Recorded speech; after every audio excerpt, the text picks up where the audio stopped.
Question number 8 read பண்ணுறேன். பின்வருவனவற்றில் அடுக்கு கணத்தை காண்க அப்படின்னு சொல்லியிருக்காங்க. அடுக்கு கணனா எதுவும் கிடையாது. லாஸ்ட் இந்த சம் பார்த்தோம்ல, அதில் இருக்கிறது ஹோல் செட்டில் நம்ம எழுதணும்னா அது எல்லாத்துக்கும் சேர்ந்து காமனாக ஒரு செட் போட்டோம்னா அதை தான் அடுக்கு கணம்னு சொல்கிறோம். So write down the power set of the following செட்ஸ்ன்னு சொல்லியிருக்காங்க. அதில் சப்டிவிஷன் கொடுத்துருக்காங்க. First subdivision A equal to செட்குள்ளே ஏ கமா பின்னு சொல்லியிருக்காங்க. ஸோ இதோட சப்செட் ஃபஸ்ட்டு பார்க்கலாம். நெக்ஸ்ட்டு பவர் ஆஃப் செட் பார்க்கலாம். சப்செட் என்ன?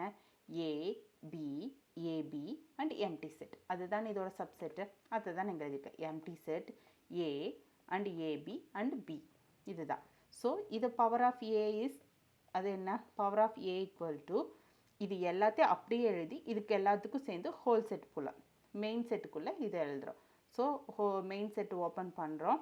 இது empty set a value AB and B. So இதுதான் இதோட answer. Next subdivision B equal to 1 2 3 சொல்லியிருக்காங்க. ஸோ இதோட சப்செட் ஃபஸ்ட் எழுதலாம். எம்டி செட்டாக இருக்க சான்ஸ் இருக்குது. 1 அப்புறம் 2 3 எம்டி செட் 1 2 3 1 2 பாசிபிள் இருக்குது, 1 3 பாசிபிள் இருக்குது, 2 3 பாசிபிள் இருக்குது அண்ட் 1 2 3 பாசிபிள் இருக்குது. ஸோ அதெல்லாம் நம்ம எழுதிட்டோம். ஸோ பவர் ஆஃப் சப்செட் எப்படி எழுதுவோம்? இது எல்லாத்துக்கும் சேர்ந்து ஒரு மெயின் ப்ராக்கெட். ஓகேங்களா? ஸோ மெயின் ப்ராக்கெட் ஓப்பன் பண்ணிட்டோம். Empty set 1 2 3 1 2 1 3 and 2 3 and 1 2 3. இதுதான் பவர் ஆஃப் சப்செட். ஓகேங்களா? ஸோ இதுதான் அதோட value. P of B equal to இதுதான். ஓகேங்களா?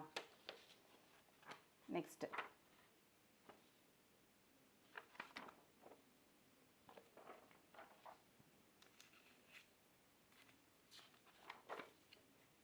Third one D equal to PQRSன்னு சொல்லியிருக்காங்க. ஸோ சப்செட் எழுதலாமா?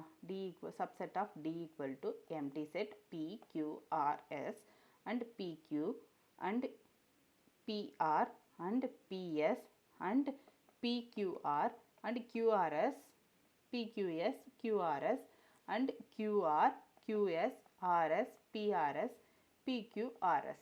ஸோ இவ்வளோ பாசிபிலிட்டிஸ் இருக்குது. ஸோ நம்ம எல்லா பாசிபிலிட்டிஸையும் கவர் பண்ணுறது தான் இதில் மெயின். ஓகேங்களா? சப்செட் எழுதுகிறோன்னா எல்லா பாசிபிலிட்டிஸும் நம்ம செக் பண்ணணும். ஒரு நம்பர் 2 நம்பர் வந்துட்டால் நமக்கு ப்ராப்ளம் கிடையாது. இதே 3 நம்பர் 4 நம்பர் வந்துட்டுனா எல்லா பாசிபிலிட்டிஸும் கவர் பண்ணியிருக்கோமா அப்படிங்கிறத நம்ம மெயினாக ஃபோக்கஸ் பண்ணணும். ஸோ அதுபடி பார்த்தோம்னா எம்டி செட்டு கண்டிப்பாக இருக்கணும். ஃபஸ்ட்டு பிக்யூஆர்எஸ்ன்னு செப்பரேட்டாக எழுதிட்டோம். நெக்ஸ்ட்டு பேர் எழுதுங்க. பிக்யூ எழுதுங்க, பிஆர் எழுதுங்க, பிஎஸ் எழுதுங்க. நெக்ஸ்ட்டு கியூபியும் ஒன்று தான், பிக்யூவும் ஒன்று தான். ஸோ அது தேவையில்லை. கியூஆர் கியூஎஸ் அது. நெக்ஸ்ட்டு ஆர்கியூ அது பாசிபிலிட்டிஸில் இருக்குது. So QR QS RS. So இந்த 3 பாசிபிலிட்டிஸ் செக் பண்ணுங்கள். PQR QRS and PQRS. So எல்லா பாசிபிலிட்டிஸும் கவர் ஆகிடுச்சா?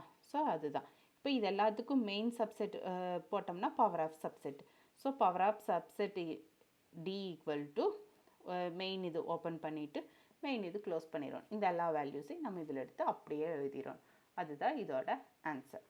Next fourth one equal to empty set. இப்படி எழுதினோம்னா இதுக்கு மீனிங் எம்டி செட்டுன்னு அர்த்தம். ஓகேங்களா? So power of E is equal to P of E equal to இது எம்டி செட். எப்படி நம்ம நார்மலாகவே எம்டி செட்டை நம்ம இப்படி தான் மென்ஷன் பண்ணுவோம். ஸோ இதுக்கு ஒரு மெயின் செட் போட்டோம்னா அதுதான் power of E equal to main empty set. ஓகேங்களா? இதுதான் இதோட ஆன்சர்.